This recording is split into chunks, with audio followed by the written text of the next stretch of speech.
नगर गांव में मीठा नाम का एक आदमी अंडा ऑमलेट का काम करता था। वो अंडे में हरी मिर्च, प्याज और लाल मिर्च डालकर खुशबूदार अंडा बनाया करता था, जिसकी कीमत 50 रुपए थी। मीठे भाई अंडा बनाकर जल्दी ना फोड़ना, जल्दी बहुत पसंद है। कल आपने जल्दी फोड़ दी थी ना, तो कसम से खाने का बिल्कुल भी मजा नहीं आया। हाँ हाँ, कल अंडे पकाते हुए चम्मच जोर से लग गया था, इसलिए जल्दी फूट गई। तुम टेंशन मत लो, अब जल्दी नहीं फूटेगी। ठीक है मीठे भाई, मैं बैठ जाता हूँ, आप फटाफट आमलेट बना दो। फिर वो आदमी बैठ जाता है और मीठा अंडा बनाता है, तो फिर दोबारा उसकी जल्दी फूट जाती है। अबे धत तेरे की, फिर जल्दी फूट गई। अब ये खाते हुए नखरे करेगा। एक तो खाते 50-50 रुपए वाले अंडे हैं और नखरे पूरे 100 रुपए के करते हैं। तो कर्मू जरा यहाँ। उसका मुलाजिम आता है। जो मालिक हुक्म करे। कर्मू वो ग्राहक देख रहा है ना, उसके पास ये अंडा लेकर जा और अंडा टेबल पर रखने से पहले उससे 50 रुपए ले ली। ठीक है मालिक, मैं ऐसा ही करता हूँ। फिर कर्मू अंडा लेकर उस ग्राहक के पास जाता है। लो भाई जान, आपका अंडा तैयार हो गया है, 50 रुपए दे दो।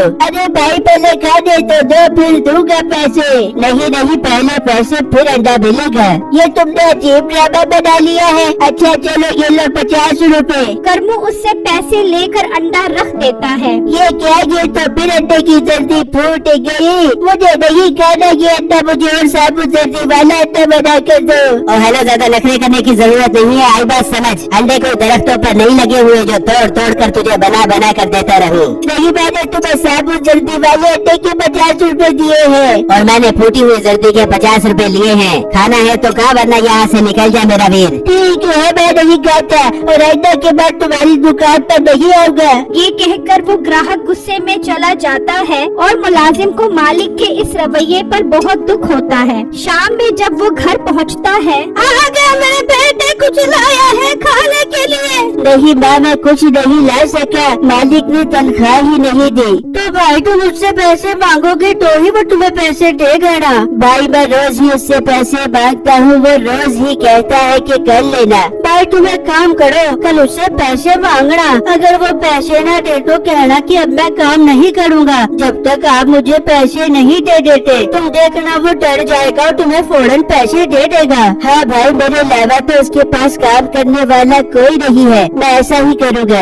वहाँ मीठा शाम में अपने होटल के लिए अंडे थोक के हिसाब से लेने पहुँच जाता है। आओ बेटे आओ, इस बार पूरे 5 दिन बाद अंडे लेने आए हो। हाँ सेठ साहब, महंगाई होने की वजह से ग्राहक काफी कम हो गए हैं, जिससे आमलेट की सेल में काफी फर्क पड़ गया है, इसलिए ही इस बार लेट हो गया। हाँ मीठे, महंगाई तो काफी है, लेकिन तेरे लिए एक ऑफर है। कैसी ऑफर सेठ साहब? अगर तू अंडों के 50 का रेट लेगा तो तुझे आधी कीमत पर मिलेंगे। कैसी लगी मेरी ऑफर? अरे वाह सेठ साहब, ये तो बहुत अच्छी ऑफर है। इस तरह तो मुझे बहुत फायदा होगा। आप दे दो मुझे 50 का रेट। ठीक है मीठे, तू 50 का रेट के पैसे जमा करवा दे, मैं 50 का रेट तेरे घर भिजवा देता हूँ। फिर मीठा उसको पैसे देकर चला जाता है और अपने घर आ जाता है। हाँ बेगम, खाने में क्या बना है? बहुत जोर की भूख लग रही है। मीठे अंडों का सालन बनाए।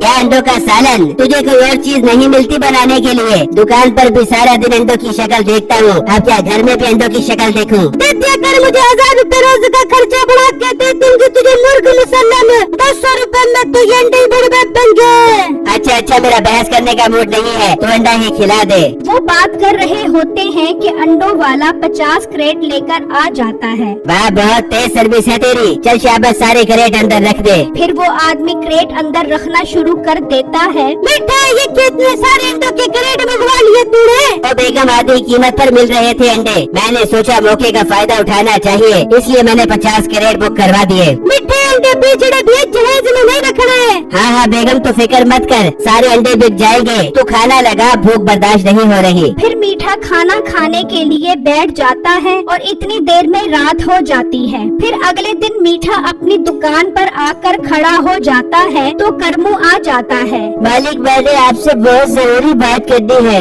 हाँ बोल, क्या बात है? मालिक, मुझे आज मेरी तनख्वाह दे दो, घर में खाने पीने के लिए कुछ भी नहीं है, मुझे पैसों की बहुत जरूरत है। और तुझे पैसों के अलावा और कोई काम नहीं है? जब देखो पैसा पैसा, काम पर ध्यान दे। इतनी मेहनत करके पैसा खुद चल कर तेरे पास आए। मालिक मुझे आज हर सूरत पैसे चाहिए, वरना मैं काम पर नहीं आऊंगा। ठीक है ना, काम पर मुझे बंदों की कमी नहीं है। तू मेरा बिल छुट्टी कर, अब मुझे तेरी कोई जरूरत नहीं है। करमू ये सुनकर बहुत उदास हो जाता है। और हाँ, घर जा वहाँ से 5 कैरेट अंडों के उठा ला, फिर तो मेरी तरफ से फारक है। करमू उदास होकर वहाँ से निकलता है और मीठे के घर आ जाता है। मालकिन मुझे मीठे भाई ने भेजा है अंडों की कैरेट लेने के लिए। अंदर बड़े जाके उठा ले। करमू अंदर आता है तो काफी सारे अंडों के क्रेट देखकर हैरान रह जाता है। अच्छा, तो उसने मेरी तनख्वाह के पैसों से अंडे की कैरेट जमा किए हुए हैं। ये सारे अंडे अगर मैं ले जाऊं तो मेरी तनख्वाह के पैसे पूरे हो जाएंगे, मगर अंडे लेकर कैसे जाऊं? अगर उसकी बीवी को शक हो गया तो वो मीठे को बता देगी। मैं 5-5 कैरेट करके ले जाता हूँ। फिर करमू 5 क्रेट उठाता है और वहाँ से ले जाता है और अपने घर आता है। ये क्या भाई, तुम्हें कहा था तुम अपनी तनख्वाह लेकर आओ, तुम अंडों के कैरेट उठा लाए हो। भाई मैंने उससे पैसे मांगे थे, वो पैसे देने के लिए तैयार ही नहीं है, इसलिए मैं उसकी कैरेट उठा लाया।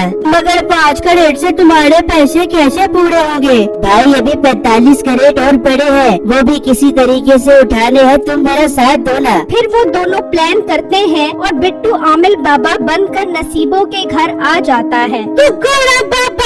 मैं आमिल बाबा हूँ, तुम्हारे घर के सारे हालात जानता हूँ। तुम बहुत परेशान हो बच्चा, घर में तुम्हारे खाने के लिए अंडों के अलावा और कुछ नहीं है। बाबा जी तुम तो बहुत बच्चे में हो। बाबा जी मेरे पास बहुत सारे पैसे कहाँ से आएंगे, जरा मुझे तो बता दो। बिट्टू नसीबों को बातों में लगाता है और उसका भाई अंदर से 10 क्रेट उठा लेता है और वहाँ से चला जाता है। ठीक है बाबा जी, मैं ऐसे ही कर दूंगी, आप कल दोबारा आना मेरे पास। फिर बिट्टू वहाँ से चला जाता है और अपने घर आ जाता है। हाँ भाई, तुम सारे कैरेट उठा लाए वहाँ से? अरे भाई अभी तो 35 कैरेट वहाँ पड़े हैं, आप वापस क्यों आ गए? उसे बातों में लगा कर रखते। भाई उसको शक हो रहा था, इसलिए मैं वापस आ गया। अच्छा मेरे पास एक और प्लान है, तुम तैयारी करो। फिर बिट्टू खुसरा बन जाता है और नसीबों के घर पहुँचता है। जीवे तेरे बच्चे जीवे, अल्लाह रखे बच्चे जीवे, दे दे मुझे कुछ, दे दे अंडे खा कर तेरे बच्चे जीवे। ओ खुसर फुसर तू कहाँ से आ गया? अभी तो मैं 16 साल की जवान लड़की हूँ, बच्चे कहाँ से आ गए मेरे? बिट्टू उसे बातों में लगा कर रखता है और उसका भाई 15 क्रेट मजीद उठा लेता है और घर चला जाता है। बेटा अब कितने कैरेट रह गए हैं? अम्मी जान अब बस 20 कैरेट रह गए हैं। इससे पहले कि भाई वापस आए मैं जा रहा हूँ उठाने। करमू घर से बाहर निकलता है तो बिट्टू आ रहा होता है। भाई आप क्यों वापस आ गए? अभी 20 कैरेट और उठाने थे। ओ भाई तो और उसे कितना बातों में लगाता, तुम फिक्र क्यों करते हो? मेरे पास एक और प्लान है, तुम तैयारी करो। फिर बिट्टू एक कुत्ता लेकर वहाँ जाता है और वो नसीबों पर भौंकने लगता है। अरे कुत्ता कैसे आ गया? भाग नसीबों भाग, अगर कुत्ता ने काट लिया तो डॉक्टर तेरे पेट में बड़ा टीके ठोक देगा।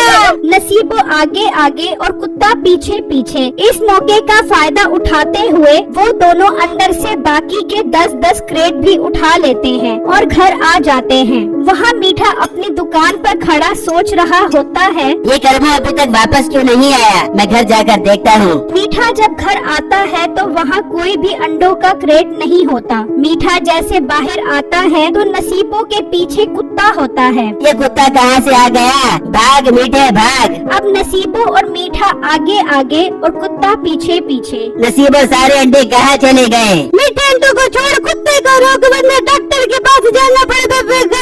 वो भागते भागते मीठे की दुकान तक आ जाते हैं और जोर से उससे टकराते हैं तो उसकी सारी दुकान तबाह हो जाती है। इस मौके का फायदा उठाते हुए बिट्टू और उसका भाई अगले दिन से ऑमलेट की दुकान खोल लेते हैं और एक अंडे की कीमत सिर्फ 30 रुपए रखते हैं, जिससे उनकी दुकान पर ग्राहकों की भीड़ लग जाती है।